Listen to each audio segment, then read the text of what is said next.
Fala galera, beleza? Aqui estou eu com vocês, professor Fernando Costa, para fazer nossos comentários sobre a nossa prova de hoje, prova da UES de História, dia 14/6, hoje domingo.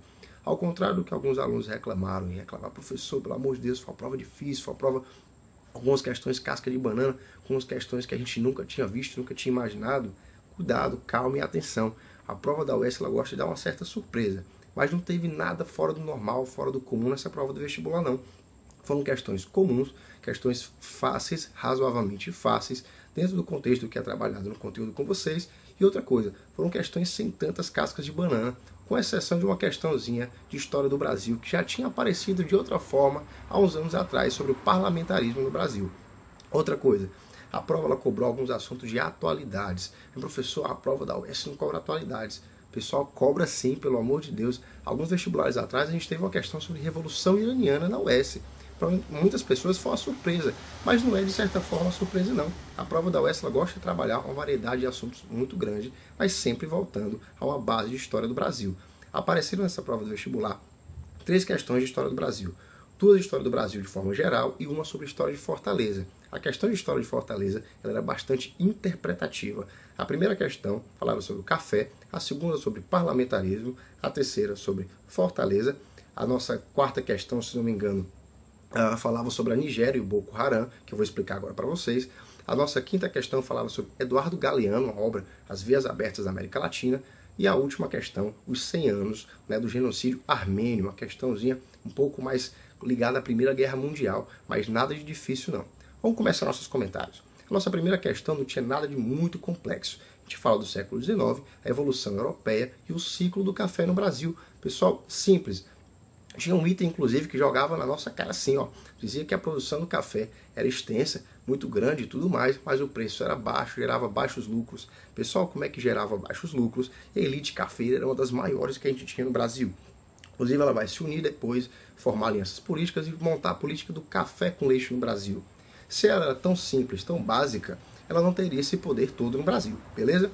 Outra coisa, a gente tinha aqui no Brasil o Vale do Paraíba, que era um vale que produzia altas taxas de café, e tinha em São Paulo também, que era um dos nossos principais focos de produção de café aqui no Brasil. A questão ela afirmava mais ou menos o seguinte: a produção de café no Brasil estava ligada ao crescimento europeu no século XIX, e aí eu vou salientar uma coisa para vocês. Professor, o que é que estava passando, hein, professor?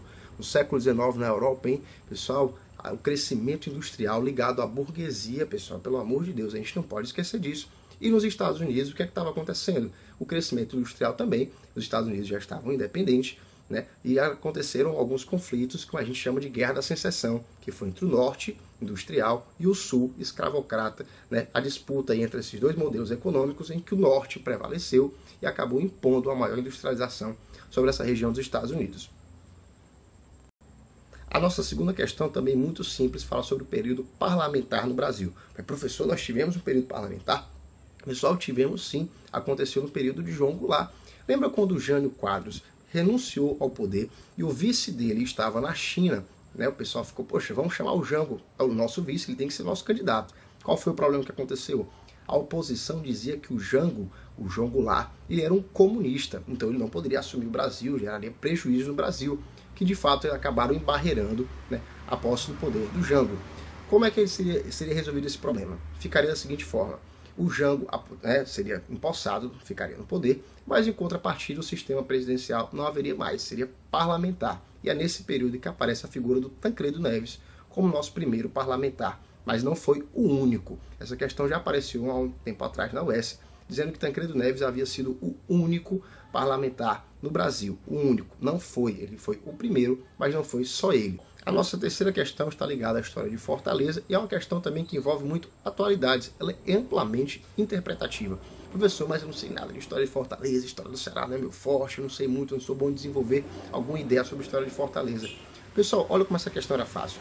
Já na primeira afirmação, ela dava o item dizendo assim, que Fortaleza é a terceira capital mais importante do Brasil. Pessoal, pelo amor de Deus, Fortaleza não é. Você via essa informação, você já matava o item e procurava nas respostas. Não tinha nenhum gabarito que dizia que o item 1, 2 e 3 estava correto. Já dava para eliminar e procurar seu item correto. Beleza? Facinho essa questão, muito interpretativa, juntava informações que você tem sobre a sua cidade, sobre a nossa cidade, com outros conhecimentos que você tem prévios de atualidades. e você fechava essa questão, acertava ela fácil, já para garantir mais uma questão na sua nota do vestibular. Bom, finalmente nossa quarta questão, uma questão que envolve sim agora um pouco de atualidades. Fala sobre a Nigéria e alguns grupos fundamentalistas. Nessa questão, a UES deu um pouco uma enganada nos alunos, jogou uma casca de banana para os alunos. Ela colocou nos itens vários grupos fundamentalistas, inclusive Al-Qaeda, que é um grupo famoso, está nos noticiários de televisão, nos jornais o tempo todo. Isso pode causar uma confusão no aluno, ele pensa, poxa, grupo extremista, terrorista, fundamentalista, Al-Qaeda. Não é o caso aqui. Nós estamos falando da Nigéria e o Boko Haram. Inclusive o termo Boko Haram está ligado à não aceitação dos costumes ocidentais que são praticados na Nigéria. Eles acusam os cristãos de terem gerado problemas, conflitos dentro do país da Nigéria. E uma forma de combater os cristãos é através da luta extremista, do fundamentalismo.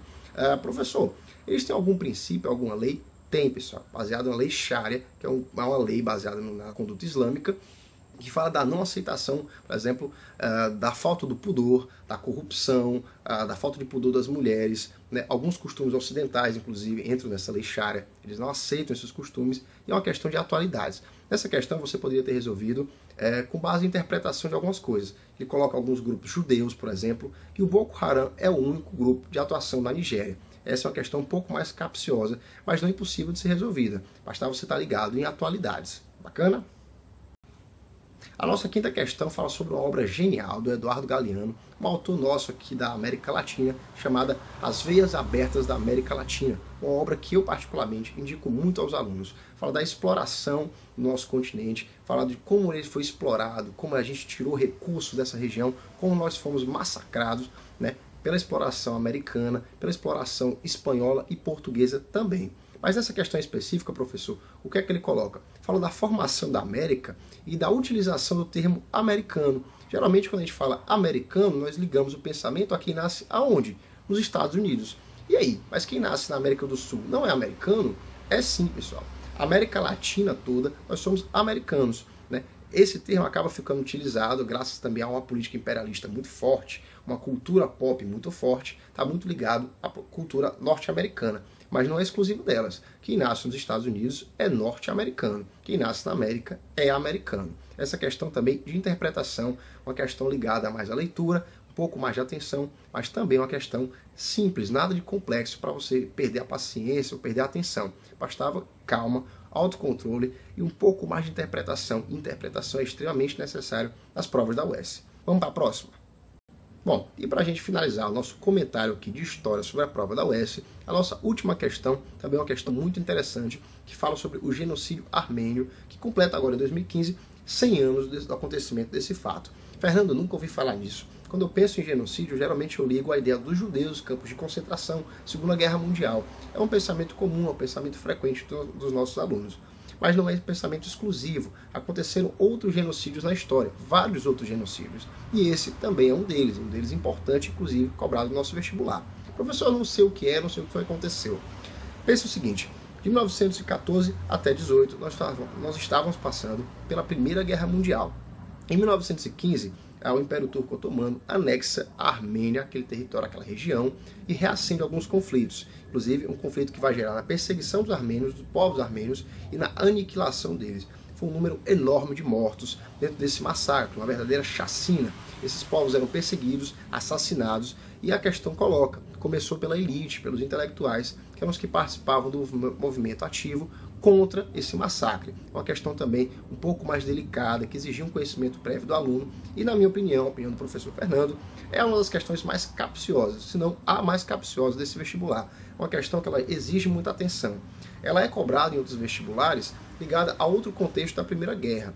Na prova da UES, ela foi cobrada diretamente, abertamente, no aspecto objetivo do como ela aconteceu e aonde ela atingiu, que aí pega um pouco no calcanhar dos alunos, que às vezes não viram esse conteúdo de uma forma extensa, ou muitas vezes tem dificuldade de lembrar desse conteúdo, mas de uma forma geral, essa prova da UES não teve nenhuma grande surpresa, nenhum grande baque para os nossos alunos. Ela exigiu um pouco mais de atenção e alguns conteúdos um pouco mais capciosos, mais delicados na história.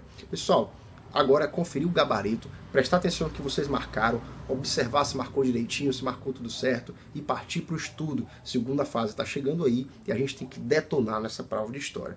cuidado, pessoal. A prova de história, a segunda fase, é mais delicada, é um pouco mais capciosa, é mais bem elaborada e é mais aprofundada no conteúdo. Então o que é que a gente tem que fazer? A gente tem que se ligar, tem que estudar mais. Fica de olho nas nossas dicas, não perde nenhum vídeo do Se Liga, que depois a gente vai postar mais comentários sobre as nossas outras matérias da prova da UES. Um beijo, um abraço, até a nossa próxima prova.